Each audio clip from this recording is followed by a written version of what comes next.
Shout out DJ Milk. You ready?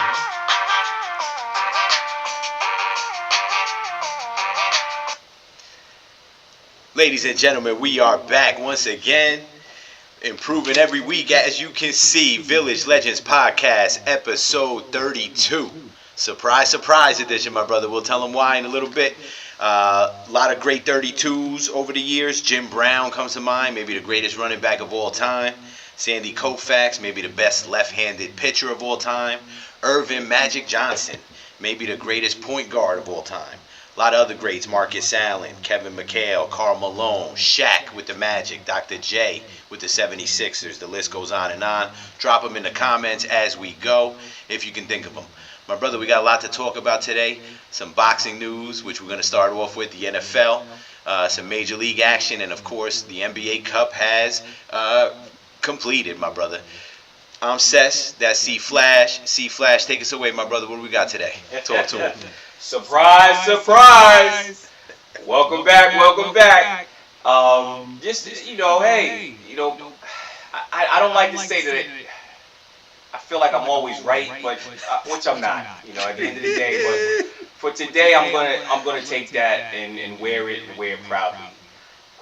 I didn't already mention a lot of things, so much love to all Village Legends podcast viewers, and thank you for tuning in. But I got to go back to that real quick. I got to go back to that.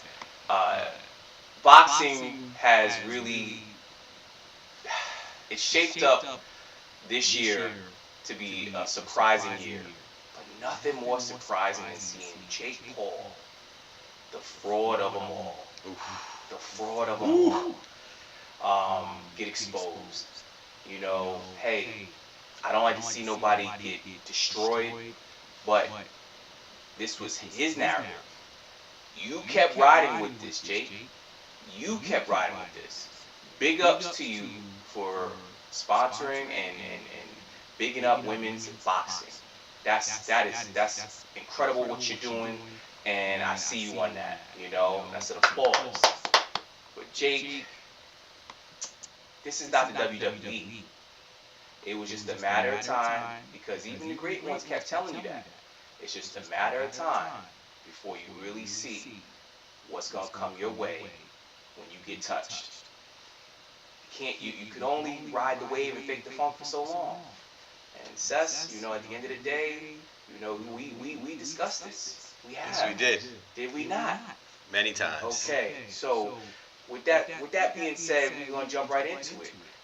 6th-round knockout by former heavyweight champion of the world, Big Anthony Joshua.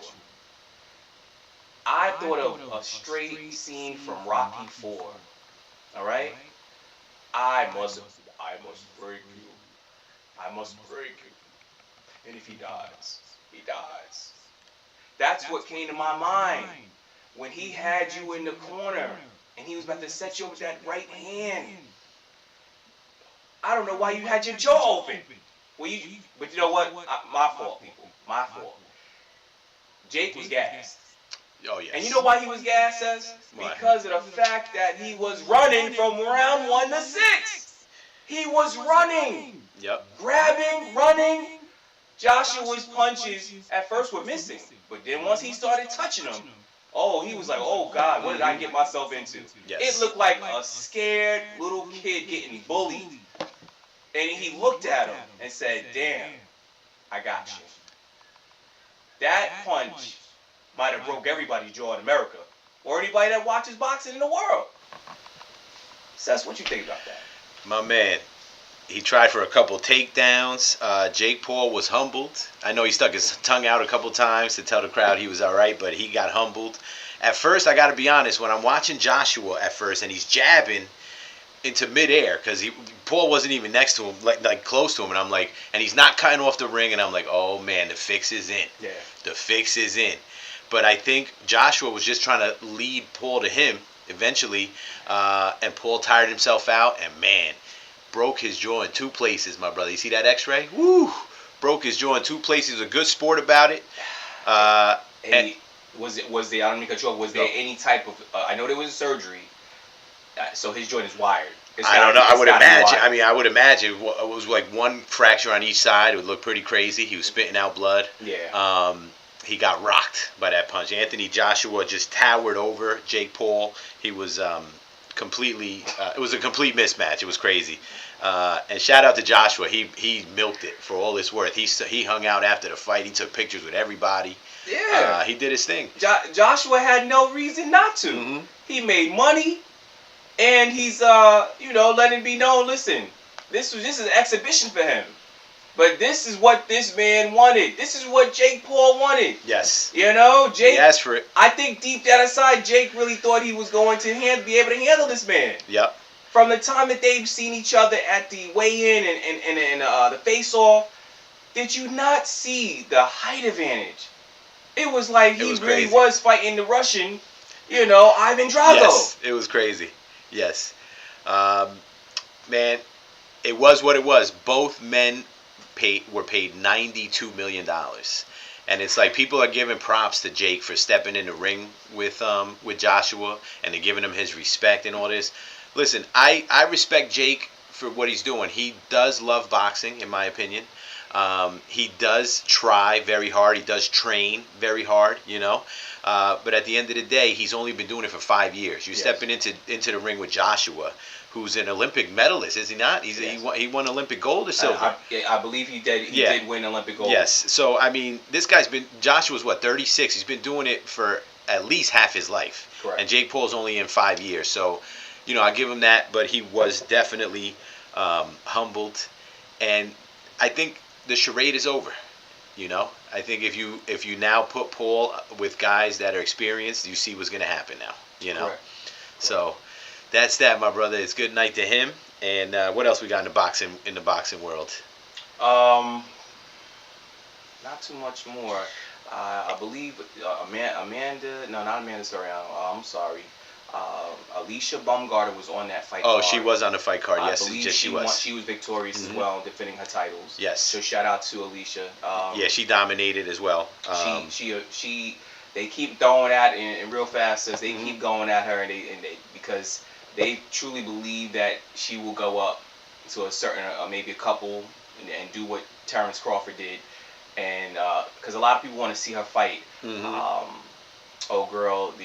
current undisputed champion Clarissa Shields, and they all want to, how the analysts and all the hype train floats around and stuff. So, but she keeps handling it very well, Alicia Baumgartner, and she's like, listen, I will beat her. She says it, she will beat her, but it's like, hey, talk is cheap. Talk is cheap. I think it would be a very good fight. I think it would be. I think now's the time for that fight too. Hopefully they don't wait too long for that. The question is, will Clarissa be willing to come down? Now, Clarissa will be calling the shots, but she said it. She said, I would fight Clarissa if Clarissa's willing to come down to meet me at a certain catch weight.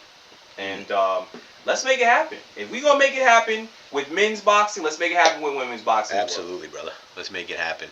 Anderson Silva also won by TKO second round over Tyrone Woodley. Woodley, I don't know what Woodley's doing out there. I know he's getting a payday, but geez, I got mixed feelings with that. I mean, he's almost like a punching bag out there. Yes. Anderson Silva, 50 years old, Thank you. And Woodley, just see him flat on his face every fight. It makes me. It's actually kind of sad, to see him get whooped up like that every fight. I mean, Seth, I know he's getting paid, but how do we really grab someone who doesn't see the light? Like who literally is in this man's corner? Because Tyron Woodley is looked at as one of the top MMA fighters at welterweight. He was devastating it when he was out there. He was the top dog. Yep. And to see him, I believe Jake Paul was the one that invited him to the ring, and Jake knocked him out. At this point, Tyron Woodley, I would go get yourself checked out. Make sure your mind is right, because at the end of the day, you're going to definitely have some CTE. I'm not trying to predict it, and I'm not trying to put that on you. But, brother, there's something not right with your equilibrium. At the end of the day, I mean, people are just brushing past your head and you're falling. It's true, man. That is a major problem. And I'm sure doctors, neurologists are seeing it. You should not put gloves on and fight no more competitively. I hate to say it, but the sponsor is Dude Wipes. You know, the wipes for men. Yeah. And every time he's flat on his face, they get the best. They get the best promo because there it is. You know, right on his backside, Dude Wipes. But anyway, by the way, but what I was saying before, somebody online said, would you respect to Jake Paul for getting in there against Joshua? He got paid $92 million. Mm-hmm. You pay me $92 million, I'm getting in there too. You know what I'm saying? I'm getting in there. I mean, you can put 3 of them in there. I'm going in. You know what I'm saying? All day. Yes, sir. Yes, sir. My brother, anything else in the fight game? We got a big fight coming up in January. That's the next thing around the corner, I would say, right? The January 31st. Mm-hmm. Get ready for that, folks. That's going to be in Madison Square Garden. Shakur Stevenson will be fighting Teofimo Lopez for Teofimo's super lightweight title. And that's going to be one hell of a fight. I really believe those two young lions are going to not disappoint the boxing fan base, and they're taking it serious as we talk right now. You can see if you go in to YouTube, or if you go to any of their channels, you'll see them. They're training, and they're not, it's like they're not even coming up for air. This is how serious they both know this fight is, and implications for their future. Yes, indeed, my brother. Yes, indeed. It's getting real for them. And it's going to be a great fight. We will definitely talk about it before and after. Again, January 31st. That's right. That's right. We'll be here. My brother, I think that's it with the square circle. We move on to the football, the gridiron. I know you got some college football to talk about. We got some NFL. We'll do our power rankings. Where you want to start, my brother? Let's go to college football real fast. As we all know, the college football playoffs is in effect. Also, the college bowl games are in effect. Shout out to all those teams that have won their bowl games this season. Mm-hmm. And that goes to everyone. I'm not going to name everybody, so I'm not going to do that, but I will give a shout out to everyone who has won their bowl games. We do not forget about you. So we have to raise our hand and applaud you and all that good stuff. Real quick, my brother Pop says, let's bring back real boxing instead of the clown show. Yeah. I think that was step one in bringing back real boxing. I think boxing is going to have a great year next year. I agree. Yeah. I mean, because of the fact that it started off with Terrence Crawford, and then now you're seeing the fighters go into the ring and really step in there, because you know why? They got the promoters. They finally have the money to back these fights. Mm-hmm. And the reason why these promoters weren't doing that is because of the simple fact they wanted to see the best versus the best. They're fans just as much as we are, but they also know it makes money, it makes sense. So therefore, they're not going to chase any of the lower ranked level fighters that ain't doing their part. They want to see who the fans want. And it makes sense for them in their pockets and the fighters' pockets as well. Absolutely, my brother. Real quick, so January 1st at 12 p.m. we will see the Oregon Ducks, because we're going on to the second round. Mm-hmm. The Oregon Ducks will be playing the Texas Tech Red Raiders on ESPN.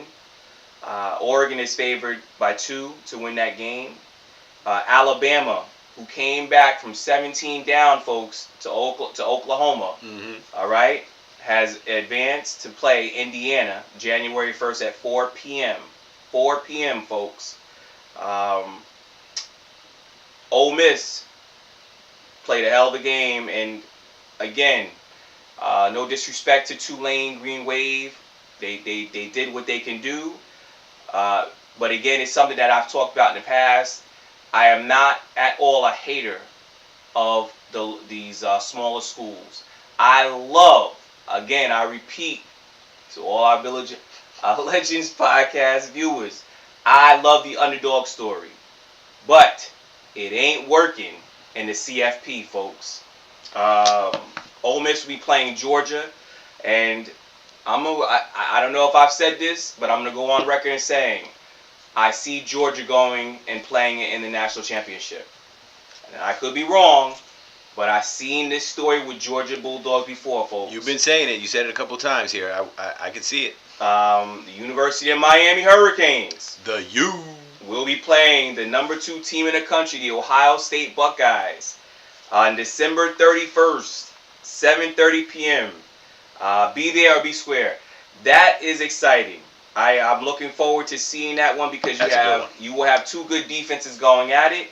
But can Miami handle the offensive onslaught of the Ohio State Buckeyes? Those receivers are talented. And for those who think I'm a Buckeye hater, now you see I'm not. I'm coming out saying what the Buckeyes have, the talent they have, and I think the Buckeyes will be ready. So the Hurricanes get prepared. I think they'll be ready. That's my brother's favorite team, Al Skrilla. Yeah. It's my team versus yours, brother. Ohio State versus the U. Let's go. Big Al, just do me a favor. Tell Michael Irvin to stay off the sidelines. He's over there kissing coaches at the end of the game and interviews and stuff. He was on fire. He's on his knees at the game on the sideline. Listen, Hall of Fame Michael Irvin, we love you over here at the Village Legends podcast. We love you, my brother. You know you are one of all-time great receivers, but stay in your lane. Go get a seat, all right? Go get in the booth. Chill out, Mike. You got to chill out there. Mm-hmm. Yes, indeed, my brother. Anything else in the college football ranks? That's pretty much it, man. You know, we in the once we hit the CFP, it's a wrap. Yeah, I hear you, brother. I hear you. Well, in the NFL, on the pro side of things, where they play for pay, NFL Week 16, my brother. Some good games today. The Jaguars beat the Broncos. Some good games ahead. Talk to them about the NFL a little bit. Not much to talk about. I can just give you some open scores. Go for it, yes. Let's do it because we are live, folks. So the games are going on right now. So to keep everybody abrupt with everything, the Chargers early today defeated the Cowboys 34-17. You can pretty much say the Cowboys are out of the playoffs. Jerry Jones has come out and said they have underachieved, and he knows. What else is new, Jerry? He knows much. The Bills beat the Browns. One thing we do have to check out on, and that's why that's a real serious topic. It did Big Miles, the defensive end from the Browns, break the record today. Myles Garrett, check in on that, my brother. Yes, we got to check in on that to see if that is the case, but we'll get back to that. Yes, earlier, indeed. Also Patriots tonight. Patriots are playing the Ravens. That's going to be a hell of a game for playoff implications for the Ravens because the Patriots are going, but the Ravens are 7-7. Buccaneers and Panthers. Panthers lost to Panthers defeated the Buccaneers 23-20. Broncos was defeated by the Jaguars 34-20. The Falcons defeated the Cardinals 26-19. The Raiders. Big T. Lost to the Texans 23-21. And the final score, sorry, Big Lee. Steelers defeat the Lions 29-24. And this is playoff football, folks. Yes, sir. This is what it is.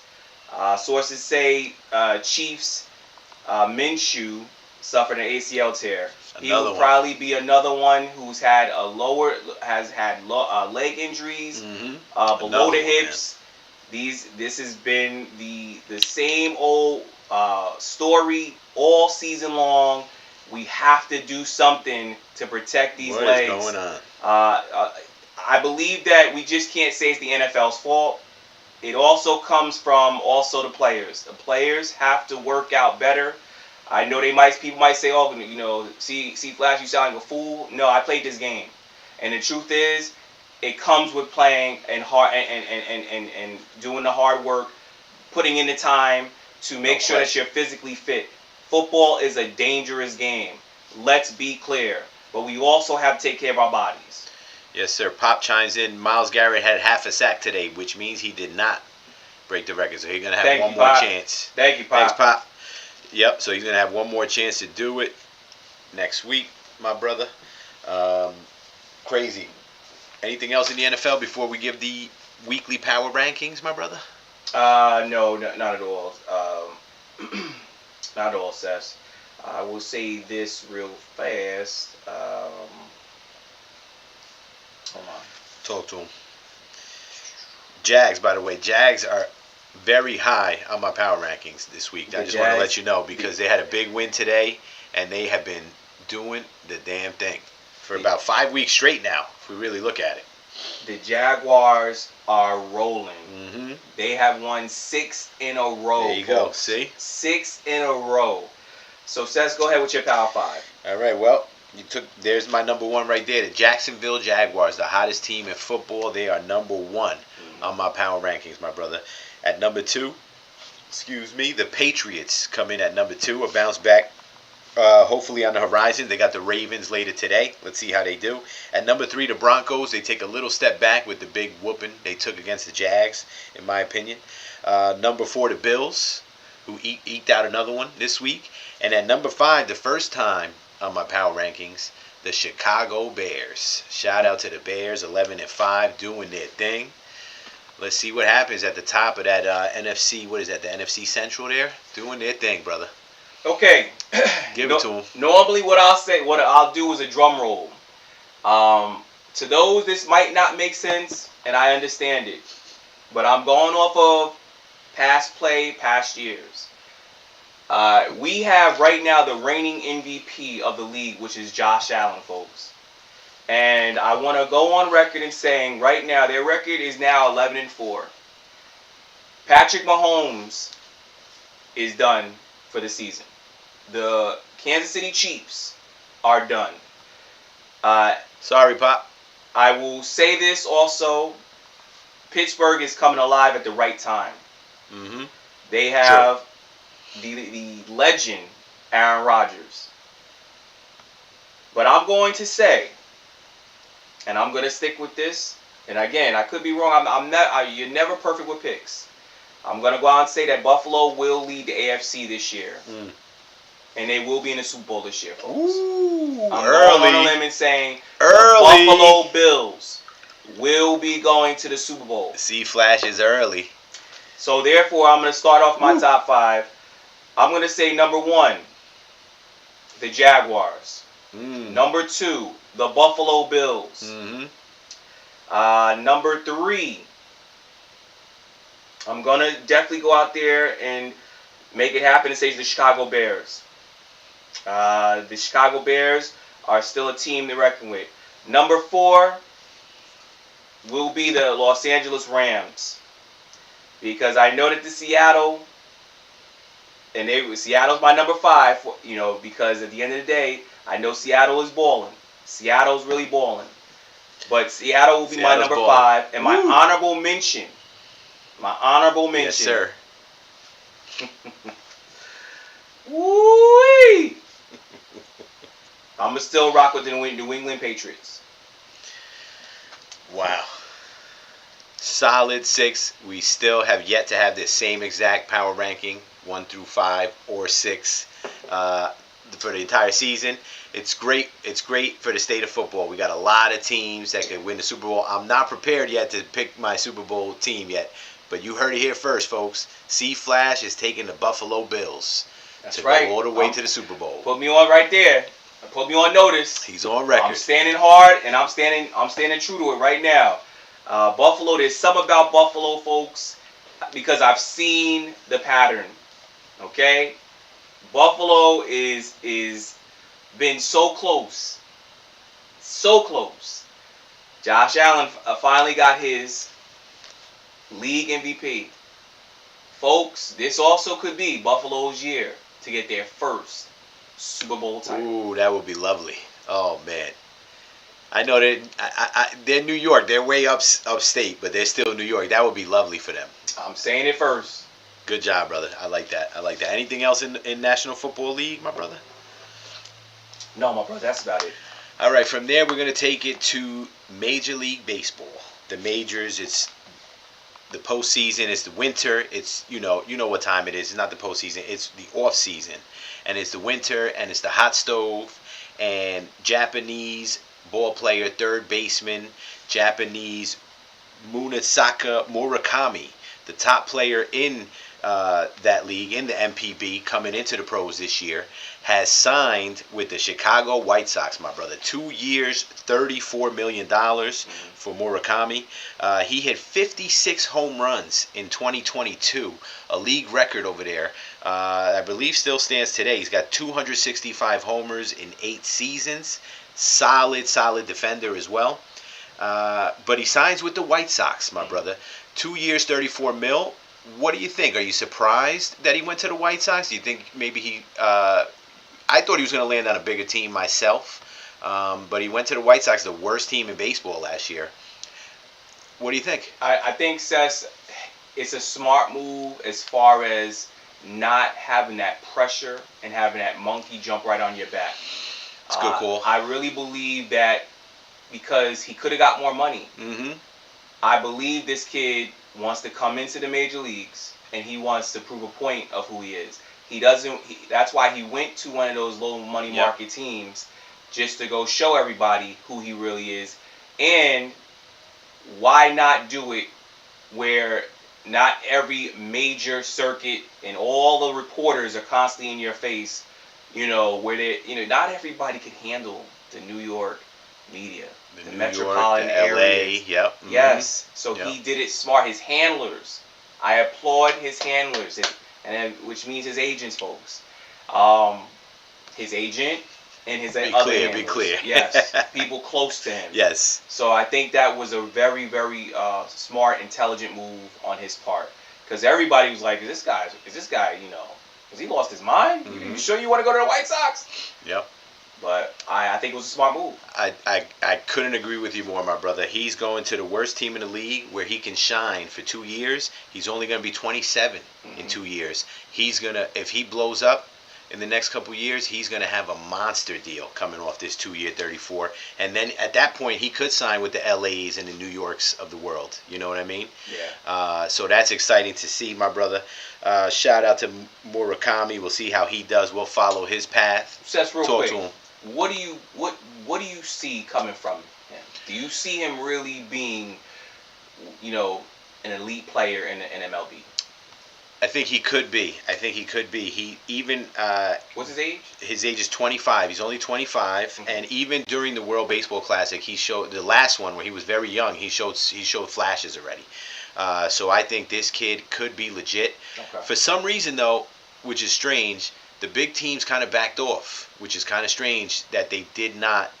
like you said, he signed for $34 million. I would have thought he would have gotten more somewhere else, but he didn't. Okay. So that's interesting. Maybe they saw something that we don't see. We'll wait and see, my brother. But I think he's got a bright future ahead, and we'll see in 2 years. I think we're going to be talking about him again. Maybe coming across to the New York Metropolitans. You know what I'm saying, my brother? Well, listen.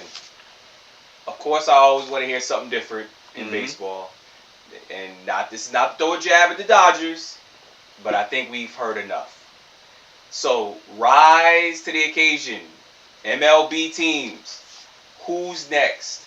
Who's next to be the team to knock off these same teams that we keep hearing? The Dodgers is the team right now. The Dodgers about to pay $169 million, a record in the luxury tax. They don't care. It is what it is. It's nothing. Yeah, so it is what it is. So anyway, shout out Murakami. The Padres re-signed Michael King, the pitcher, 3 years, $75 million. I don't know what the Mets are doing. That's another pitcher off the board that could have helped our boys, my brother. Yes. He's a really solid number 2, number 3 starter. He's now going back to the Padres. Nice move on their part. The Orioles have traded for Shane Baz, the pitcher from the Devil Rays. Okay. Another solid number 2, number 3 starter. And the Pirates, via trade, have gotten Brandon Lowe, your boy from the super undiverse Texas Rangers. Oh, man. I don't know if I want to go down this road, but, man. Oh, I don't know. Let's save that. We're going to save that one, folks, for another episode. But the Texas Rangers are something else. I'm just going to say this. There's 30 teams in the major leagues. The Texas Rangers organization is the only organization that does not have a culture night throughout the season and does not have a pride night throughout the season. And if you see their starting 9 position players, send us comments and we'll talk about it another time. Anyways, other than that, my brother, let's see. Pop chimes in. He says, Coach Mike Tomlin, Pittsburgh just won his 200th game. Beautiful. Congratulations, Mike Tomlin. He's been a hot topic. Congratulations, Coach. Yes, sir. He's been a hot topic on this show. Will he be back next year? I think a lot of it depends how they end up, the Steelers this year, which I don't know. We'll see. I mean, let's just shut down the whole talk of and Stephen A has put that out there too. And I said, you know what? Stop joking around. Coach Tomlin is not leaving the NFL, folks. And in the past, I'm sure I've talked about this. That man is the NFL. Right now he stayed with the Pittsburgh Steelers for all these years, not for no reason. That man has what it is. He has the gift to be a coach in the NFL. And if the Steelers let him go tomorrow, look at what's going on right now, folks. This is what he is known for. Mm-hmm. If the Steelers let go of Mike Tomlin, folks, there will be NFL teams ringing his doorbell and blowing up his cell phone. Man, imagine him as the next New York Giants head coach. Oh, my goodness. Sign me up, bro. Seth, let's talk about that. I'm glad you brought that up. All right. Do you think he will be a good fit in New York? Yes, I do. I agree with you. Yep. But I feel the New York Giants need to go younger. He's not that old, is he? What is he, 60, 55, 60? I think Mike Tomlin might be in his 60s. You think so? He might be in his 60s now. But wait, now, I mean, you talk about a team who had what's his name? Tom Coughlin as their coach, mm-hmm. and when we won it all, you know what I'm saying? So I mean, Bill Belichick. Mm-hmm. Bill Belichick was in his 70s. He's still coaching. Mike Tomlin is super young. He's only 53. Oh, okay. He's super young, brother. We stand. Mm-hmm. I stand corrected, Coach, mm-hmm. for even putting that many more years of years of numbers, older numbers on your age. Sorry. Yes, sir. I feel some type of way too, Coach. Coach Tomlin, you are still one of the elite coaches in the NFL. Absolutely, and I think he would excel on the New York Giants. Man, that would be awesome. For Jackson Dart and the boys, that would be nice. Let's think about that. I think he would change the culture, and that's what we need. Yeah, we do. We need a coach who's going to come in and change the culture. I think Jackson Dart's a good start. That kid plays the way you want to see the game of football being played. I like that kid a lot, my brother. Real quick, not just because we're Giant fans. I think the Giants really need to look into Jesse Minter. He won the national championship with the Michigan Wolverines in 2023, and he is currently right now the Los Angeles Chargers defensive coordinator. Nice. New York Giants, jump on it, because Minter is doing well. As you can see, the head coach with the Seattle Seahawks is doing well as well at McDonald. Awesome. So do not overlook them. Good stuff. We bounce back real quick to baseball. Next year is the World Baseball Classic 2026. It's back. It's one of my favorite tournaments. I'm so glad they came out with, I think it was 2009, the first year. It's freaking awesome. It's the most exciting baseball you'll see that's not Major League Baseball, you know. The fans, the crowds, the international crowds are fantastic. Okay. A couple of the rosters, a couple of the players who have locked in on their rosters have come out, my brother. Listen to this. Team USA. Tell me who's beating this team. Tariq Skubal, Paul Skeens, Nolan McLean, Joe Ryan on the pitching staff. Cal Raleigh is your catcher. Whew. Gunnar Henderson and Bobby Witt Jr. are going to be up the middle. And Kyle Schwarber is your DH. Okay. That's it so far. That's a mighty hill to climb right there, folks. Yeah. But here's Dominican Republic's team. Your boy Manny Machado. Vladdy Jr. J-Rod. Your other favorite, Fernando Tatis Jr. Hopefully he's wearing this hat next season for your sake, my brother. Ketel Marte, another great ball player. Sandy Alcantara, who you've talked about coming to our Mets. So they're solid. Japan, we know Shohei's going to be back for Japan, so that's going to be an exciting time. World Baseball Classic will begin sometime probably in February, and we'll go through March, and it's going to be a lot of fun, my brother. Anything else on the baseball field, my brother? Anything else on the diamond you want to talk about? No. Chime in there? That's pretty much it, Seth. Just the fact that we are approaching January, and also to all the fans that are out there, do not sleep on big deals, because pay attention, as we always say, think sports. Well, pay attention to your sports apps, your social medias, everything. Because in January, that's when the big breaking news hits all channels and all phones and everything alike. There will be there will be a couple more big deals, signings. Oh, yeah. In baseball. It's not over yet. Still some key free agents still left out there. Yes. And still waiting for this team right here on my hat to make a move. And we're going to cover it all, my brother.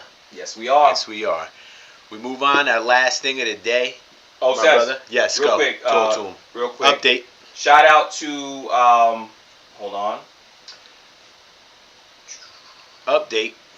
Here we are. Shout out to the Texas A&M Aggies winning their first volleyball national championship. Whoa. The Aggies went 29-4, and this is the ladies national. Shout out to the ladies. They brought home the Texas A&M University's first national volleyball championship. So we give a round of applause to the ladies out there in Texas A&M.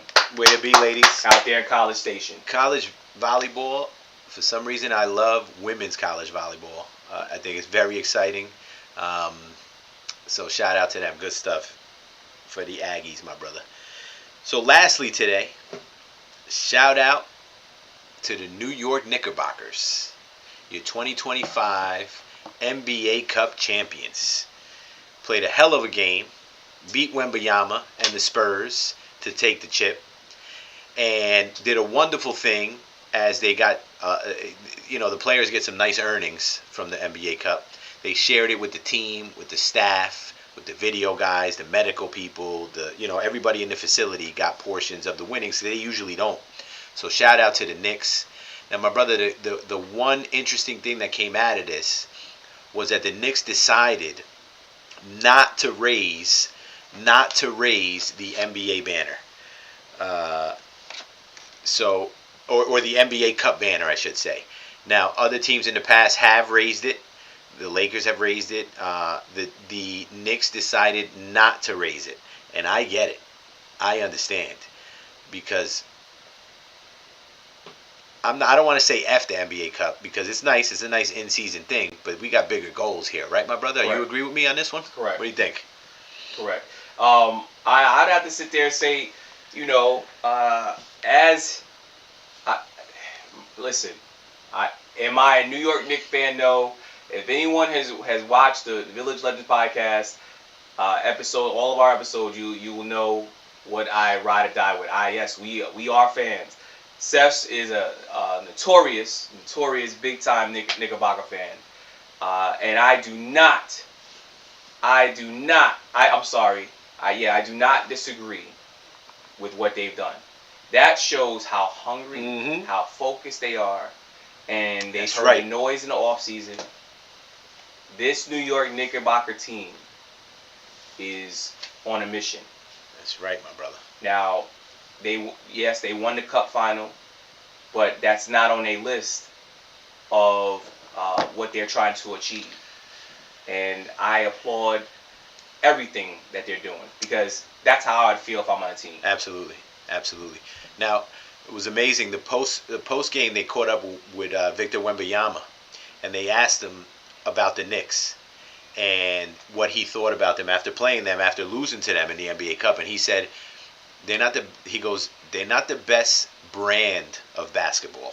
It's not the prettiest brand. He goes, but man, they're tough, they're physical. And that's what we want to hear as Knicks fans, especially, because that's our heyday. That's the Anthony Mason, Charles Oakley days right there. That's what we're talking about. So to have any inkling of that coming from other teams right now, we'll take it, my brother. So shout out to the Knicks for winning the NBA Cup. It's just the first step in hopefully what's a great 25-26 season, my brother. We agree. They should not have raised the banner. No. And I think for today, that's the extra point of the show. You know, my brother. All right, great show. We're going to wrap it up now. We're going to give you the birthdays before we take you out. My brother, it's been, and again, this episode was called Surprise, Surprise. And I got to tell you, I was surprised by how many greats of sports were born on December 21st. Okay. This is something right here. First off, one of my favorite baseball players of all time, never played in the major leagues, Josh Gibson, perhaps the greatest catcher of all time, was born on this day. He won 2 Triple Crowns in the Negro Leagues, hit .466 in 1943, and has 1 Negro League championship under his belt. And it's amazing, he hit .466 in 1943, my brother. Only a couple years later, Jackie Robinson will break the color barrier. Could have easily been Josh. Could have easily been Josh. Yeah. Folks. Another birthday today, Joe Paterno, Joe Pa. Not much to say about him. Just, today's his birthday. Another one, Chris Evert, the great female tennis player. 18 Grand Slam titles. Excuse me. She turned 71 today. So shout out to her. Bruising running back Mike Allstott, former Tampa Bay Buccaneer. Remember Mike Allstott? Yes, sir. Hard running, hard nose. His birthday's today. He was a beast. He was a beast. And yes, one of the greatest, folks, hear me out when I say this, one of the greatest American athletes ever in history. Florence Griffith Joyner. Happy birthday Flojo. To Flojo. Happy birthday. Olympic gold medalist Flojo.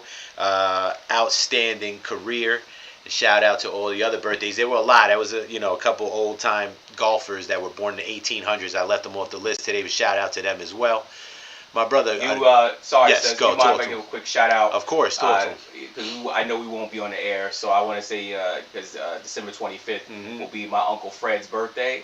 So I want to give you a quick shout out to a pre-birthday Uncle Fred.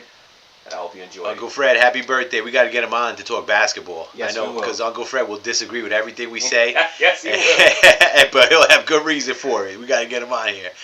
My brother, great episode 32. Man, it was awesome, folks. We're going to keep it coming. Yes, we will. C-Flash says, but only C-Flash takes us out. Take us home, my brother, as only you can. Talk to him. Yes. So we thank everybody for tuning in, and we love it, the fact that we're able to do this. We love the fact that we're able to sit here and we are blessed to sit here and talk about the sports that we love and have people listening and tuning in. We hope more come our way and more viewers come our way, because this is what we do, and we want to sit here and debate and talk about it. This is all love for us, folks, and we will continue to stand on it. So as always, think sports. Peace.